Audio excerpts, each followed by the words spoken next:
ಅರಮನೆಗೆ ಮೈಸೂರಿನ ಅರಮನೆಗೆ ಪ್ರಾರಂಭ ಆಗುತ್ತೆ. ಸೊ ಇವತ್ತು ದಸರಾ ಮಹೋತ್ಸವದಲ್ಲಿ ಯಾವ್ಯಾವ ಆನೆಗಳು ಭಾಗವಹಿಸ್ತವೆ ಅವು ವೀರಹೊಸನಹಳ್ಳಿಯಿಂದ ನಮ್ಮ ಮೈಸೂರಿನ ಅರಮನೆ ತನಕ ಪಯಣನ ಪ್ರಾರಂಭ ಮಾಡ್ತವೆ. ಅಭಿಮನ್ಯು ಆನೆ ಏನು 25 ವರ್ಷಗಳಿಂದ ಸುಮಾರು 6 ಬಾರಿ ಚಾಮುಂಡೇಶ್ವರಿ ದೇವಿಯ ಅಂಬಾರಿಯನ್ನು ಹೊತ್ತು ಇವತ್ತು ಅದು ನಿವೃತ್ತಿ ಹೊಂದ್ತಾ ಇದೆ. ಸೊ ಹಾಗೆ ಇವತ್ತು ಅಭಿಮನ್ಯುಗೂ ಕೂಡ ನಾವು ಬೀಳ್ಕೊಡುಗೆ ಮತ್ತು ವಿದಾಯ ಮಾಡುವಂಥ ಕಾರ್ಯಕ್ರಮ ಇಟ್ಕೊಂಡು ನಂತರ ಹೊಸದಾಗಿ ಬಂದಿರೋ ಆನೆಗಳಿಗೆ ಅವು ಗರ್ಜ ಪಯಣಕ್ಕೆ ಚಾಲನೆ ಕೊಟ್ಟಿದ್ದಾರೆ. ಇಲ್ಲ, ಅಂಬಾರಿಗೆ ಯಾವ ಆನೆ ಹೊರಬೇಕು ಅಂತ ಇನ್ನೂ ಫಿಕ್ಸ್ ಆಗಿಲ್ಲ.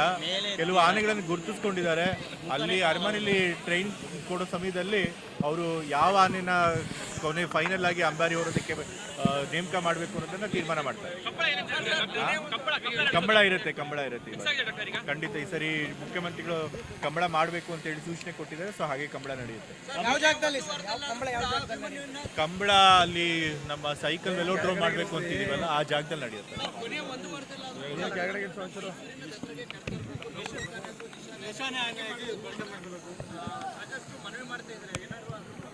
ನಾ ಅದ್ರ ಬಗ್ಗೆ ನಮ್ಮ ಸಂಬಂಧಪಟ್ಟ ಅಧಿಕಾರಿಗಳು ಯಾರಿರ್ತಾರೆ, ಅರಣ್ಯ ಇಲಾಖೆ ಅಧಿಕಾರಿಗಳು, ಅವ್ರ ಜೊತೆ ಚರ್ಚೆ ಮಾಡಿ ಅದು ಎಷ್ಟು ಸೂಕ್ತ ಅನ್ನೋದು ತಿಳ್ಕೊಂಡು ಖಂಡಿತ ಅದನ್ನು